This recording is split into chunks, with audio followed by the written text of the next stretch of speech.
돼가지고 우리 할렐루야 샬롬하고 위로합니다. 할렐루야 샬롬 샬롬 샬롬 샬롬 샬롬.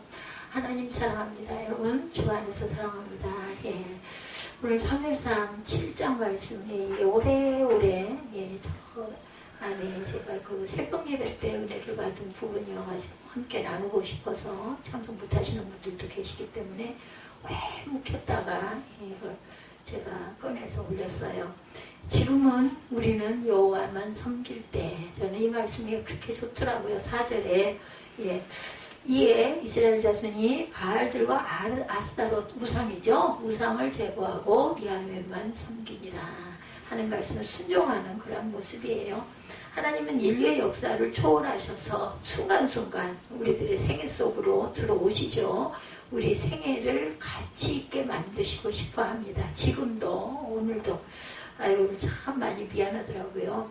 그 이불 얼마나 힘들고 뭐라고 말을 해봐야 소용도 없고 또 저는 또 모르는 부분이 많았네요. 보니까 그거 정도는 잘 되리라 했더니 들어가가지고 세탁기가 잘 돌지도 않고 그걸 해다 달라고는 하고 얼마나 마음이 불편하고 그렇잖아도 공고한데 정말 많이 미안합니다.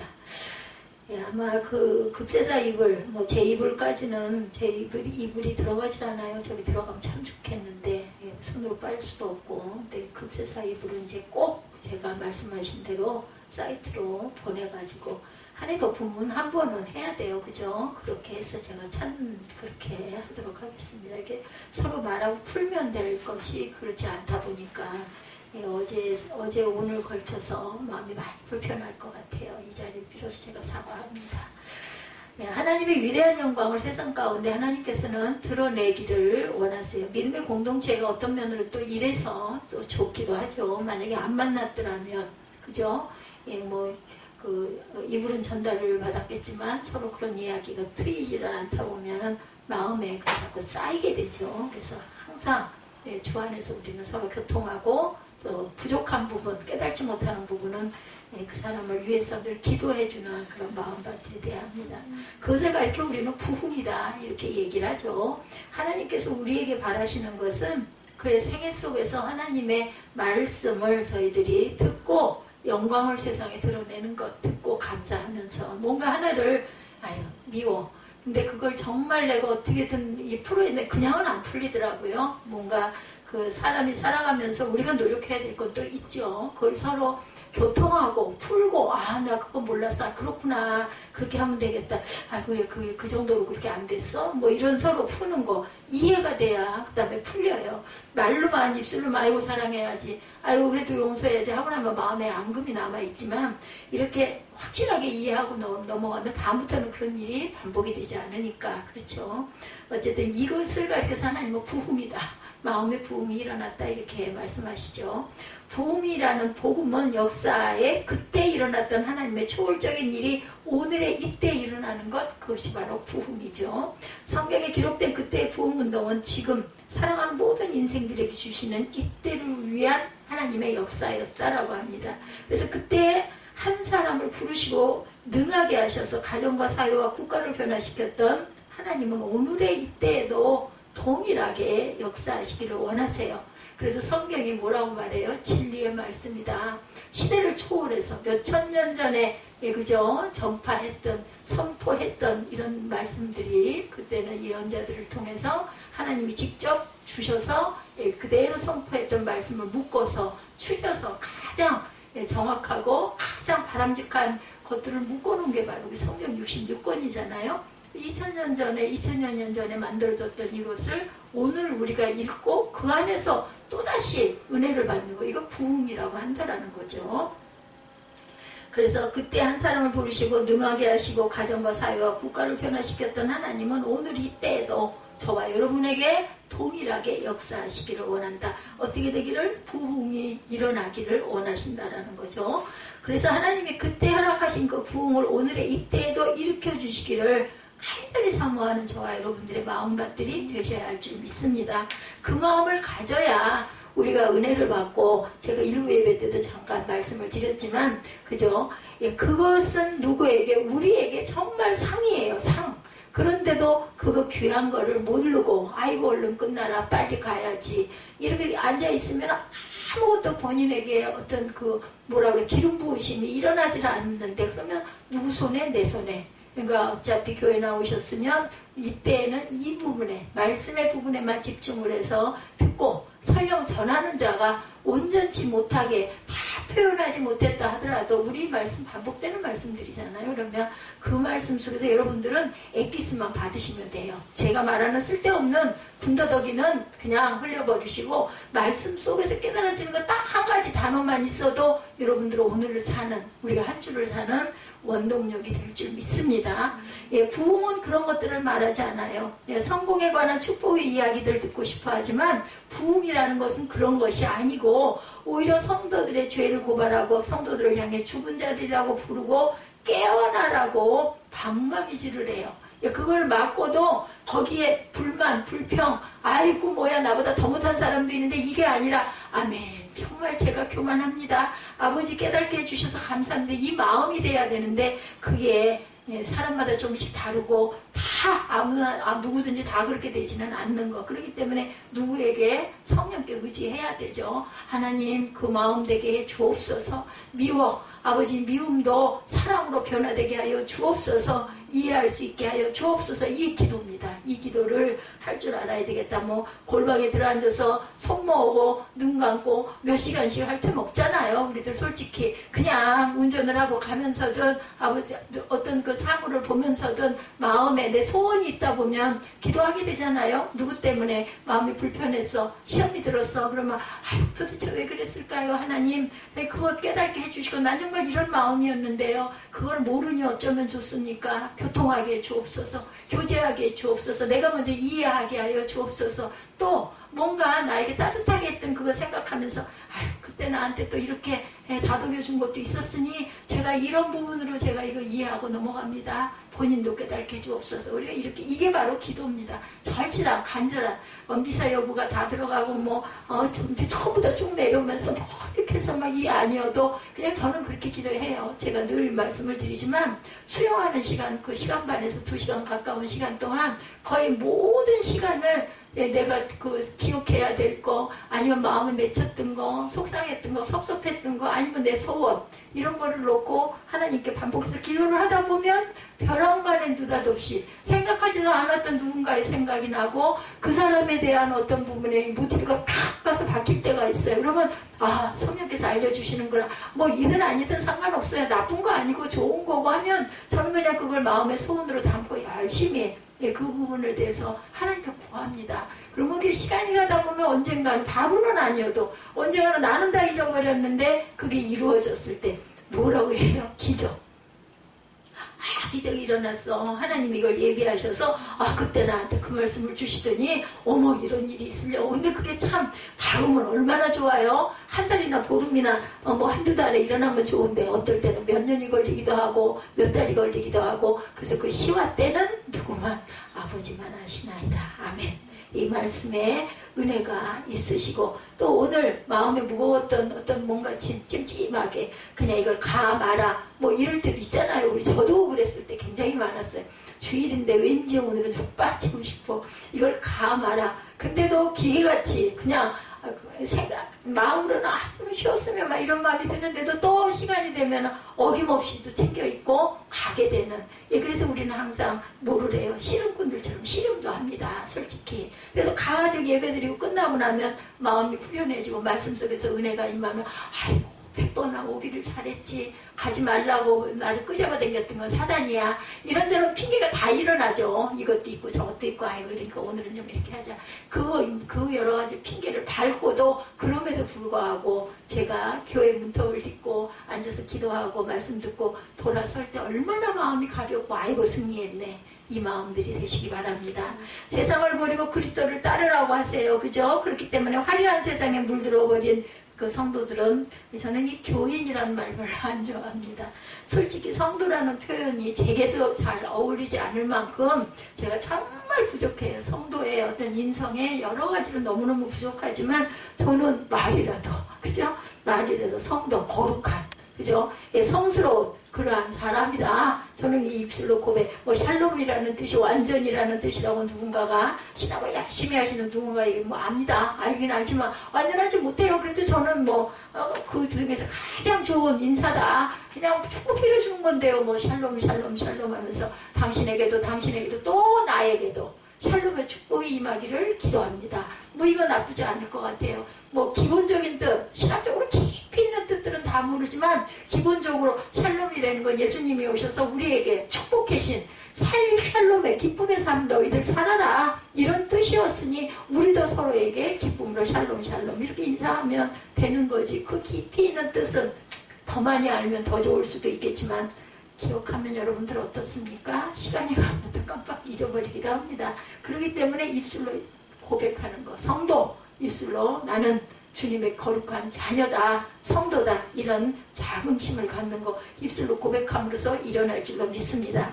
그래서 그것이 나를 세우고 내 가정과 교회와 땅을 세우기 때문에 우리는 입술에 거룩한 고백이 반드시 필요하다. 내가 그렇지 못하다 하더라도 정말 자격이 없다 하더라도 입술로라도 열심히 고백하십시다. 부흥에는 값싼 은총이 없어요. 부흥은 결코 싸구려 은혜라는 것은 있을 수 없습니다. 그리고 성경이 말씀하고 있는 부흥은 그렇게 화려한 것이 아니에요.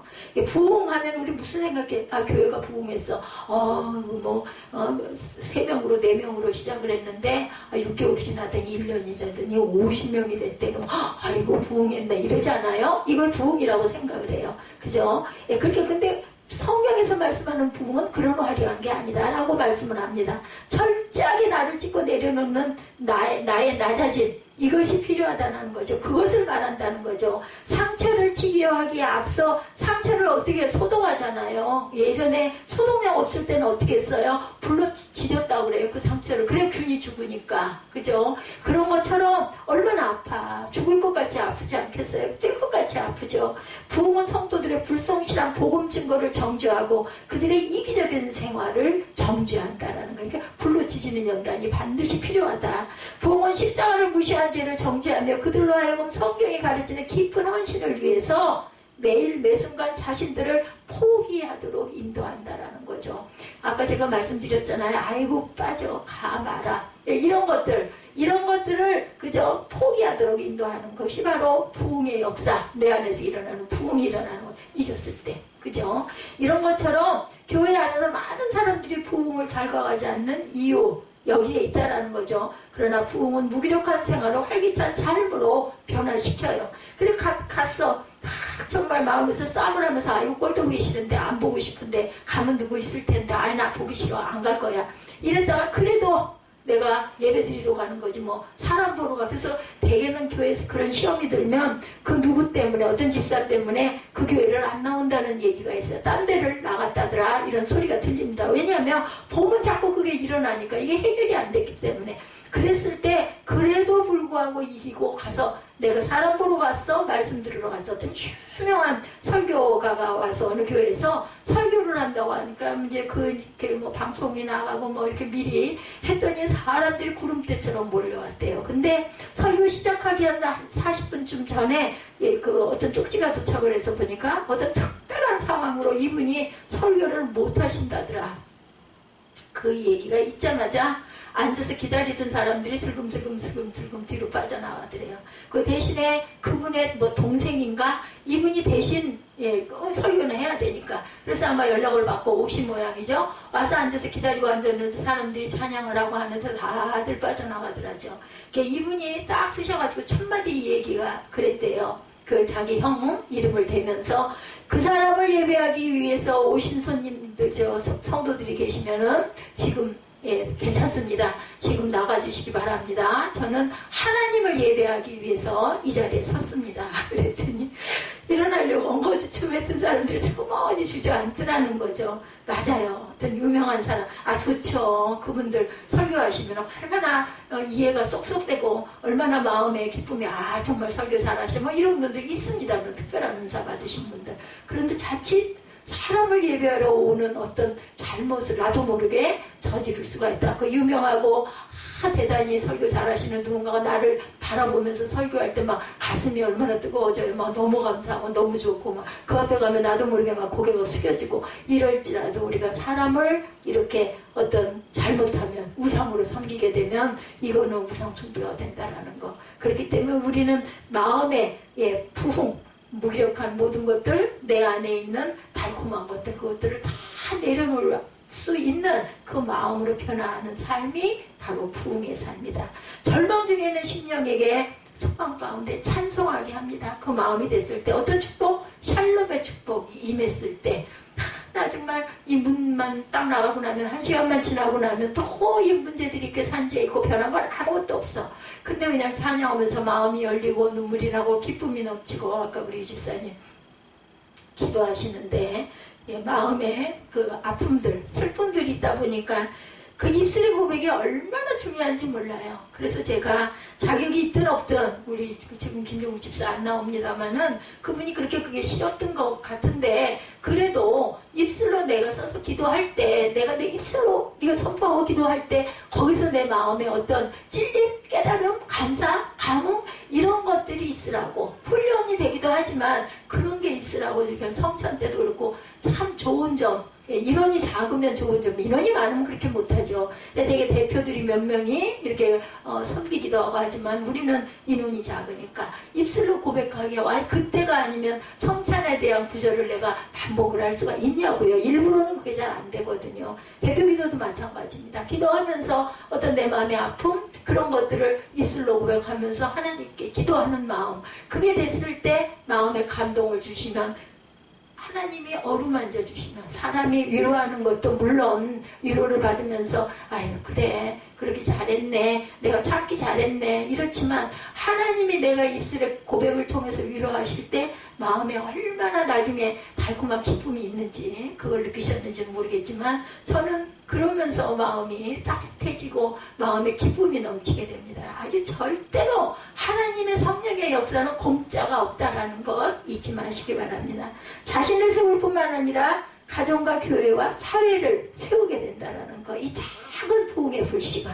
그런데 부흥은 미처 준비되지 않은 사람들의 어느 날 갑자기 청천벽력처럼 찾아오는 기적적인 사건이 아니라는 거예요. 부흥은 하나님의 사람들이 그것을 간절하게 기도하고 바랄 때 그것을 위하여 기꺼이 대가를 치를 각오가 있을 때 뭐가 있을 때? 내 희생이 있을 때 따라오는 것이라는 거죠. 오늘의 시대에 그리스도를 위하여 하나님의 영광을 위하여 하나님과 사람들 앞에서 보다 가치 있는 삶을 살아가는 부흥을 사모하시는 저와 여러분들이 되시기 바랍니다. 그렇게 달콤한 것만은 아니에요. 내 희생이 있을 때, 내 눈물이 있을 때 그럴 때 내 마음 안에 부흥이 일어난다. 누가 오세요? 성령께서 오셔서.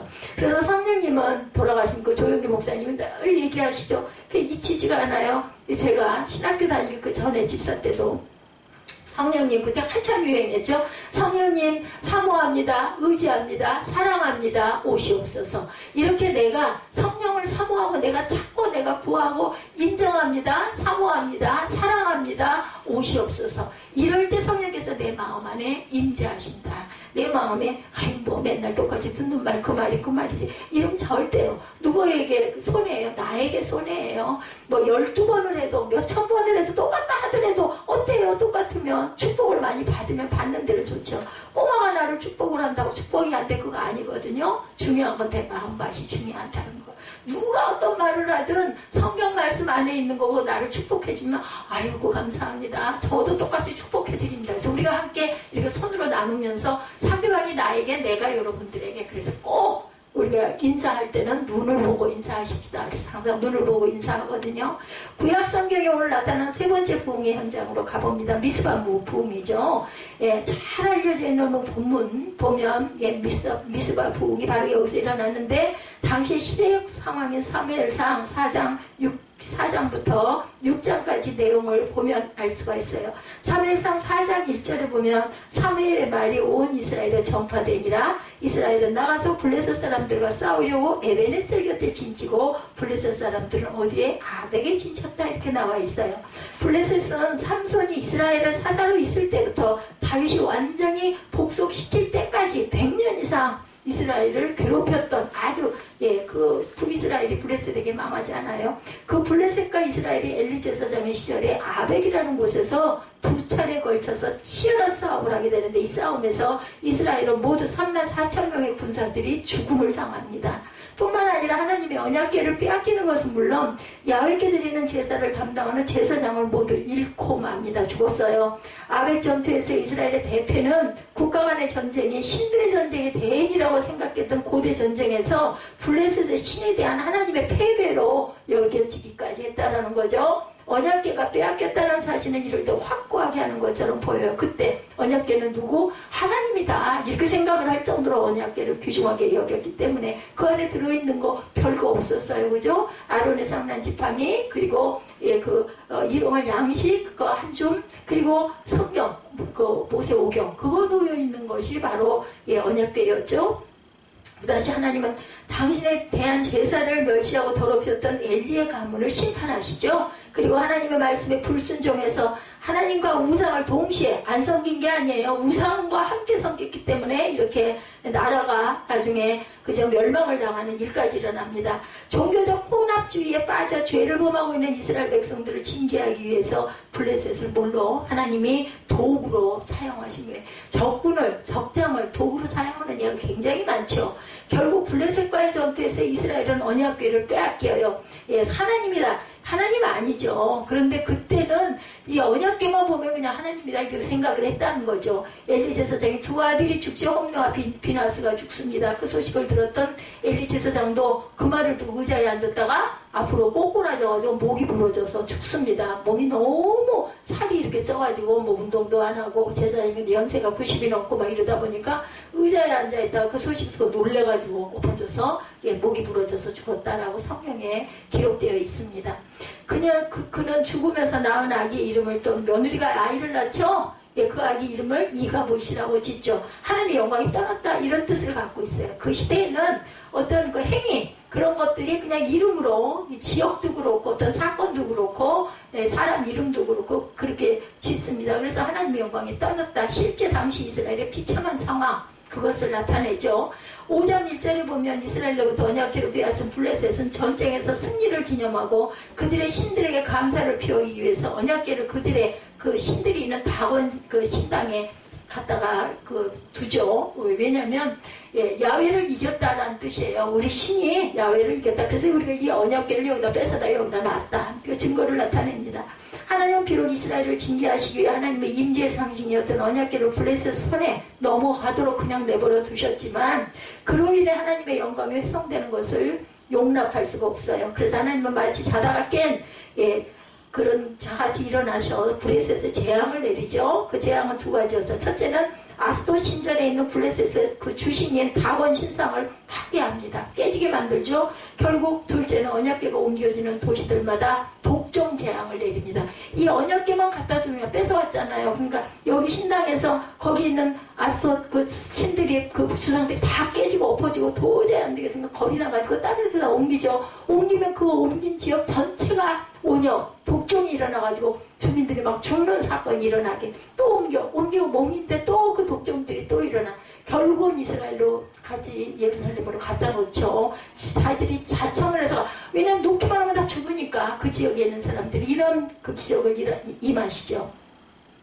언약궤로 인해서 블레셋은 끔찍한 재앙이 임하자 다급해진 블레셋 사람들은 언약궤를 반환하기를 결정하고 의식을 갖추어서 그냥도 아니에요. 의식을 갖추어서 이스라엘로 돌려보내져요. 이것이 사무엘상 5장에 기록되어 있는 내용이죠.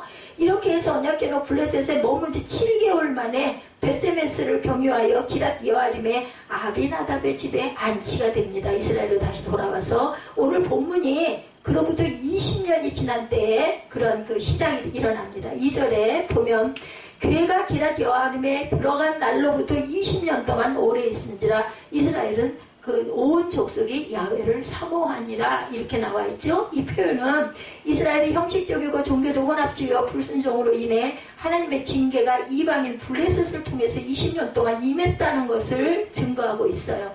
이스라엘은 매우 오랫동안 그들의 적인 블레셋 사람들에 의해 압제를 받았죠. 그리고 오늘의 본문 20년이라는 오랜 기간이 지난 이후에야 비로소 이스라엘은 모든 족속이 야훼를 사모하게 되었다라고 이렇게 고백되어져 있는 거예요. 여기서 사모하다라는 말은 원래 슬피 울부짖다, 애곡하다, 마음을 돌리다라는 의미를 갖고 있습니다. 원어적인 뜻이. 예, 애곡했다라는 게 사모하다, 슬피 웃어, 그 애곡이라는 거는 슬피 울었다 그 말은 이해하시겠죠. 근데 거기에 어떤 의미가 있냐면 마음을 돌리다라는 의미가 있다는 것. 따라서 이스라엘 백성들이 하나님을 사모했다는 말은 20년 동안에 자기들을 괴롭히고 있는 블레셋의 위협으로부터 구원해달라고 하나님께 간절히 부르짖었다라는 뜻이 여기에 포함이 되어 있다. 인제야 깨달은 거죠.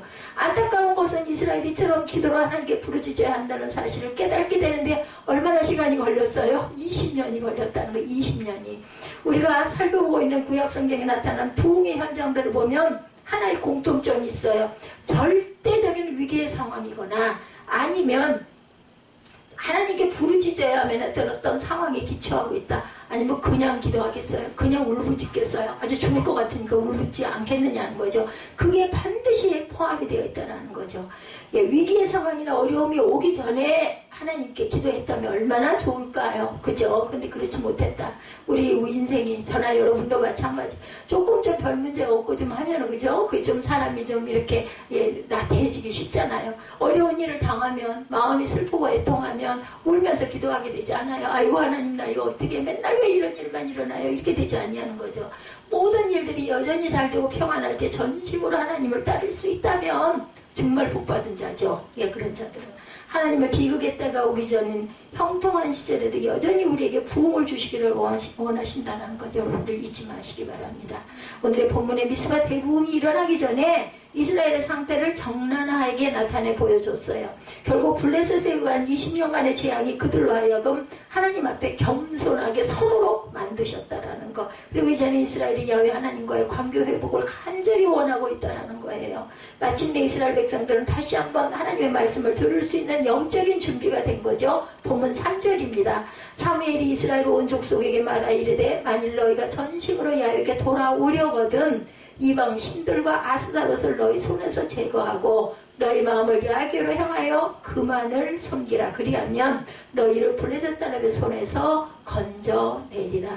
우리가 여기서 주목해야 할 동사가 있어요. 너희가 전심으로 야훼께 돌아오려거든입니다. 이스라엘 백성들이 이미 하나님께로 돌아오기 시작했다는 것을 전제로 하고 있어요. 20년이라는 길고 긴 시간을 지나오면서 백성들 사이에는 하나님을 경외하는 마음들이 널리 퍼져 있다. 너무 죽겠으니까 이렇게라도 해야 되지 않나. 아이고 이방신들 섬긴 게 잘못이네. 이걸 깨달았다는 거죠.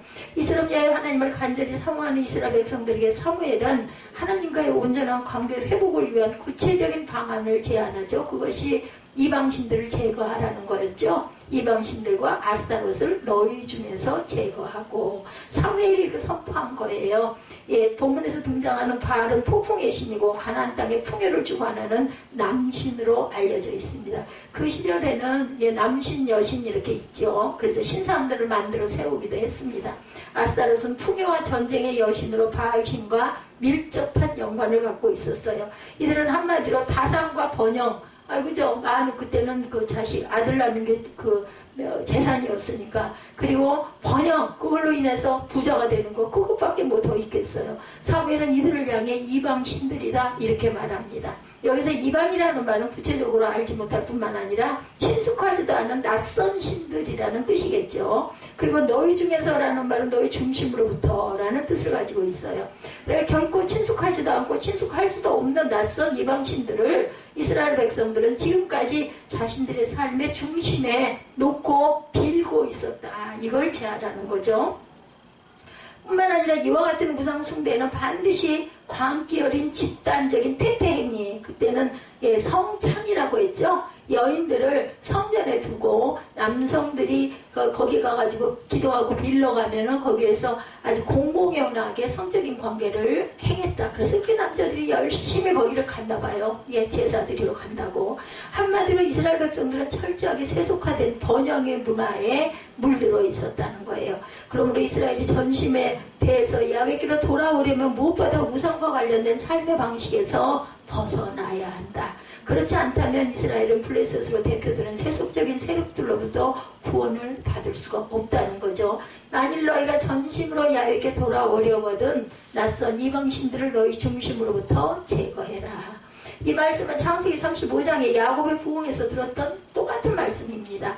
따라서 우리는 우상숭배에 대한 정의를 다시 한번 정리를 하면 우상숭배란 단순히 어떤 형상을 만들어 놓고 섬기는 것을 의미하는 것이 아니라 이런 일련의 행위들은 마음속에 일어나고 있는 일들의 외적인 표현일 뿐이고, 모든 우상을 제거하라고 하고도 여전히 마음속으로 우상을 숭배하는 것은 얼마든지 가능하다는 거예요. 그 마음만 나도 모르게 그걸 믿고 있는 거. 그렇기 때문에 우상 숭배는 어떤 사람이나 어떤 사상이나 어떤 것들을 하나님과 나란히 놓거나 그 위에 놓는 것을 말하는 거죠.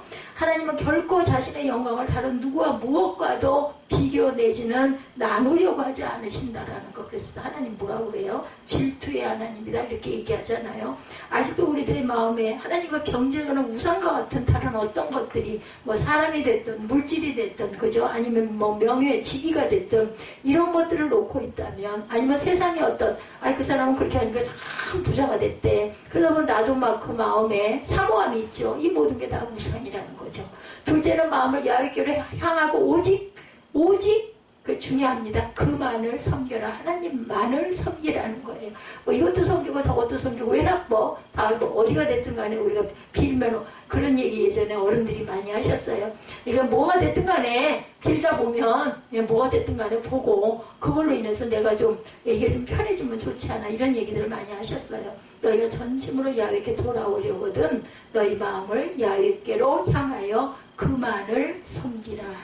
그만을 섬기라.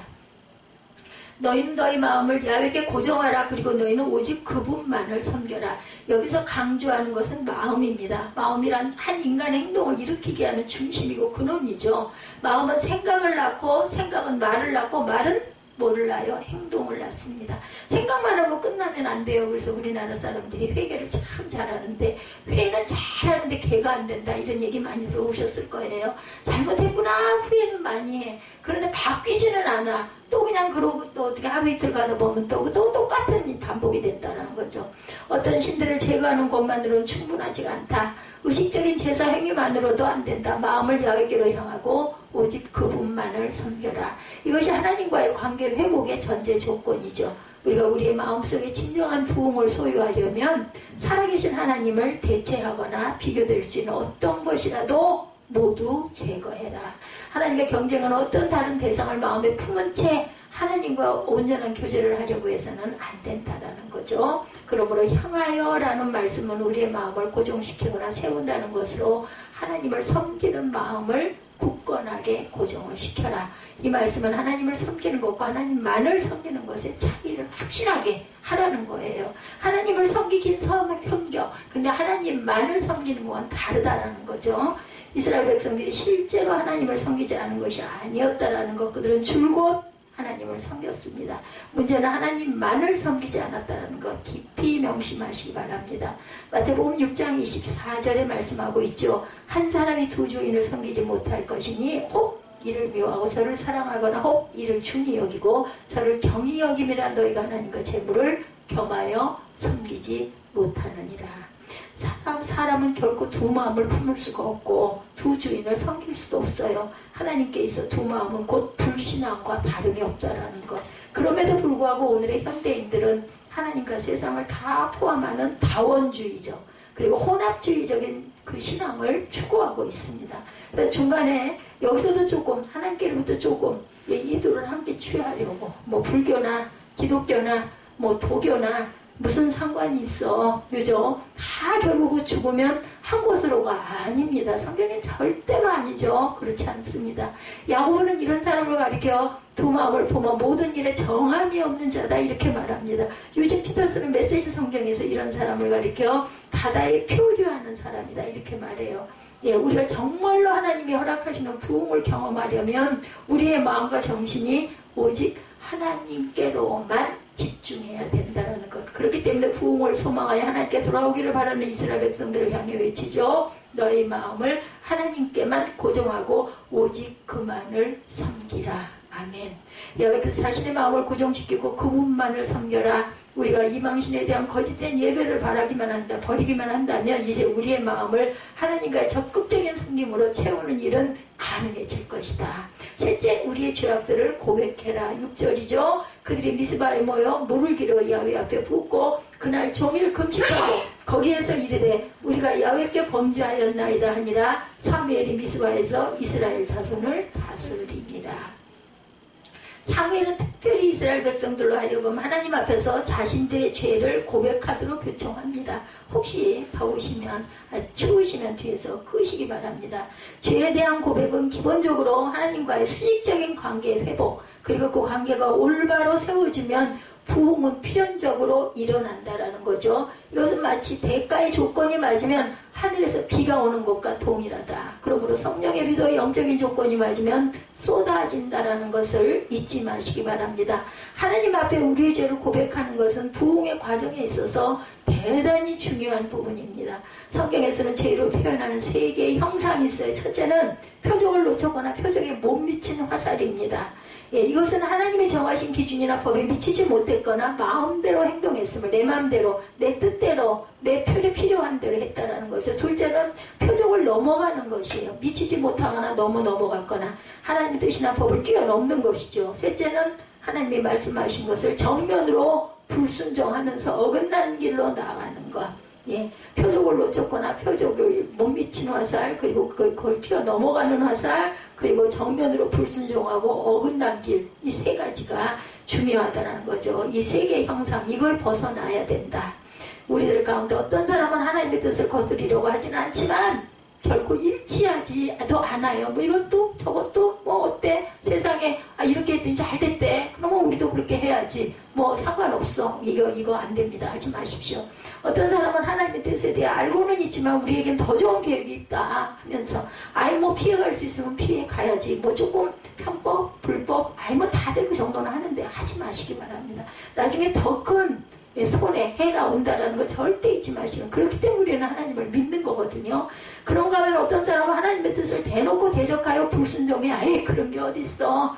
그렇게는 못 살아. 뭐 예배는 예배고 세상 일은 또 세상 일대로 잘 가야 되지. 지혜롭게 해야 돼. 이런 얘기만 그렇게 하면 안 된다. 이스라엘 백성들은 자신들이 그동안 하나님의 정하신 기준이나 법에서 벗어나서 마음대로 행동했음을 깨닫습니다. 그리고 그것이 그들이 왜 지난 20년 세월 동안 블레셋의 압제를 받으며 전쟁에서 패배하고 결국 야훼의 영광이 떠나는 언약궤까지 빼앗기는 사건을 겪어야만 했는지 근본적인 원인이 있다는 것을 발견했다는 거죠. 드디어 20년 만에 부흥이 일어났다는 겁니다. 이스라엘이 고통을 당해야만 했던 이유는 아주 단순했어요. 그들이 야훼를 버리고 우상을 섬기고, 야훼를 섬기는 것 같은 거는 그냥 그림, 척이었고, 우상을, 풍요의 우상을 엄청나게 숨겼다. 금송아지를 숨겼다. 풍요를 숨겼어요. 우리가 범죄하였나이다 라는 고백은 우리가 당신을 버리고 우상을 섬겼나이다, 이 자백입니다. 그리고 이제는 우리가 우상을 버리고 당신만을 섬기겠다는 결단을 드디어 20년 만에 했다. 미스바에서의 부흥운동은 이스라엘 백성들이 자신들의 죄를 철저하게 자복하는 데서 시작이 됐어요. 죄에 대한 철저한 회개가 없이는 결코 하나님과의 관계 회복이 있을 수가 없다는 것. 그래서 이스라엘 백성들은 물을 길어 야훼 앞에 부으면서 금식하면서 물기는 행위가 뭐였을까요? 여러분들 물기는 시간 걸리죠, 그죠? 갖다 붓는 시간 걸리죠. 뭐 했을까요? 집중했겠죠. 정성을 들였겠죠. 뭐 하는 거예요? 그게 바로 기도하는 거예요. 기도. 아이고 하나님 잘못했습니다. 계속해서 물을 길어다가 붓습니다. 이 의식은 성경에서는 종종 자신들의 죄를 고백하고 용서받기 위해 이루어진 상징적인 표현으로 사용되어 있어요. 이 시대에. 그러니까 본문의 의미는 그들이 하나님 앞에 철저하고 더 깊은 회개의 심령을 쏟아 부었다는 뜻이 됩니다.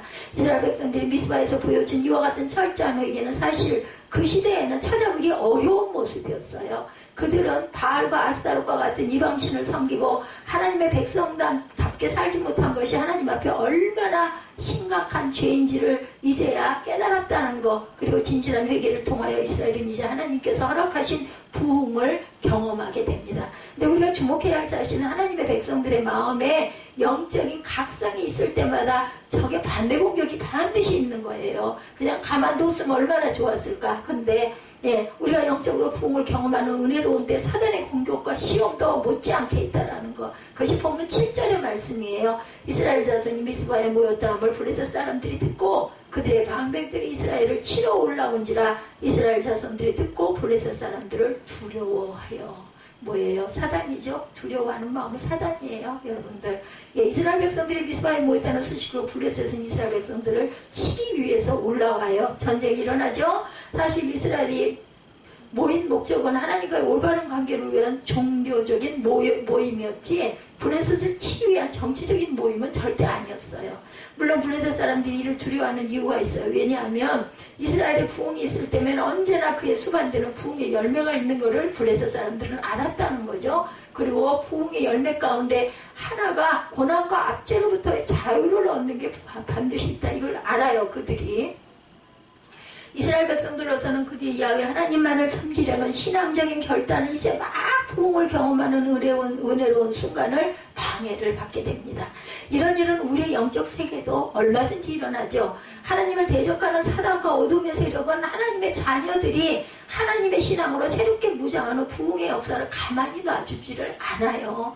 성도들을 공격하고 위협하고 성도들로 하여금 시험에 빠지게 하고 아이고 내가 좀 이렇게 예수 좀 믿어보려고 했더니 아니 왜 집안에 이런 우환이 왜 일어나 이거 그런 얘기 아마 들어보셨을까요? 하지 말아야 될 걸 우리가 예수를 믿지 말아야 되는데 예수를 믿으니까 집이 뒤집혔어. 집안이 뒤집혔어. 아니 집안에서 웬 놈의 신학생이야. 그러니까 이런 일들이 일어나지. 그거 당장에 때려쳐. 저 어린 날 많이 들었습니다. 이런 일이 반드시 따라서 일어난다라는 거죠. 우리가 정신을 차려서 하나님만을 섬기기로 결단하고 은혜를 받기만 하면 사단도 그에 못지않게 들고 일어나는 거 있죠. 사단의 세력이 있습니다. 반드시 영적인 세계가 있기 때문에 우리가 정신을 차려서 하나님만을 섬기기로 결단하고 은혜를 받기만 하면 이런 공격은 우리는 각오를 해야 합니다. 그렇다 할지라도 나는 흔들리지 않겠다. 나는 결단하겠다. 이 마음에 각성이 있어야 된다는 거죠. 우리가 사단의 위협 앞에 두려워할 이유는 하나도 없어요. 오늘 본문이 이 사실을 교훈하죠. 이스라엘 백성들은 블레셋이 쳐들어오자 두려움으로 처음에는 잠시 마음이 아이고 이거 어떡하지? 이 마음이겠죠. 본문 8절에 오직 하나님만을 섬기기로 결단하고 부흥을 경험한 이스라엘 백성들이 블레셋을 대처하는 방법은 여전히 세상적인 방법이 아니었다. 8절이죠. 이스라엘 자손이 사무엘에게 이르되 당신은 우리를 위하여 우리 하나님 야훼께 쉬지 말고 부르짖어 우리를 블레셋 사람들 손에서 구원하시게 하소서 하니 본문은 우리들에게 기도가 왜 필요하고 중요한지에 대해서 가르쳤어요. 이스라엘 백성들은 20년 동안이나 그런 자신들을 괴롭혔던 블레셋이 쳐들어온다는 소리를 들었을 때 사무엘에게 이렇게 말하지 않아요. 부디 한 번만 기도해 주십시오. 그들은 사무엘에게 이렇게 말합니다. 절대로 멈추지 마십시오. 우리를 위해 기도하는 것을 쉬지 마십시오. 우리에게는 계속적인 기도가 필요합니다. 한 번만이 아니라 절대로 기도를 쉬지 마십시오. 이렇게 부탁을 하는 거죠. 기도 외에 다른 방법은 없다. 기도만이 하나님의 능력을 경험하는 통로가 된다는 것.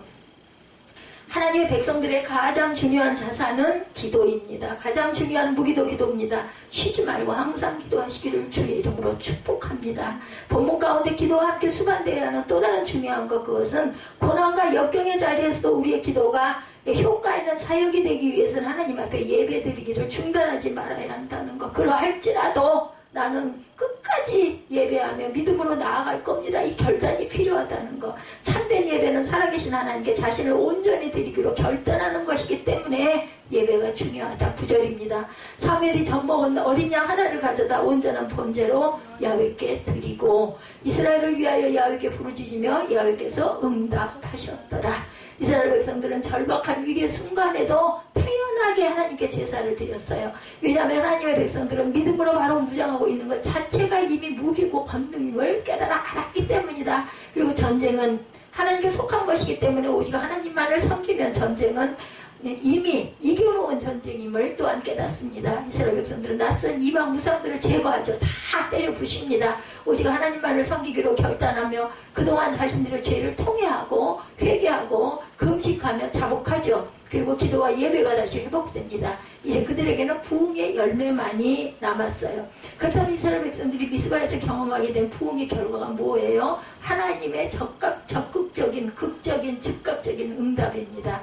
오늘 9절의 후반에 야훼께서 응답하셨더라 말씀하죠. 하나님께서 응답하셨다는 말씀은 단순히 하나님께서 알아들었다는 정도로 말씀하시는 거 아니라 구체적인 행동이죠. 10절에 사무엘이 번제를 드릴 때 블레셋 사람이 이스라엘과 싸우려고 가까이 오매 그날에 야훼께서 블레셋 사람에게 모를 큰 우레를 말하여 그들을 어지럽게 하시니 그들이 이스라엘 앞에서 패한지라 이렇게 증거합니다.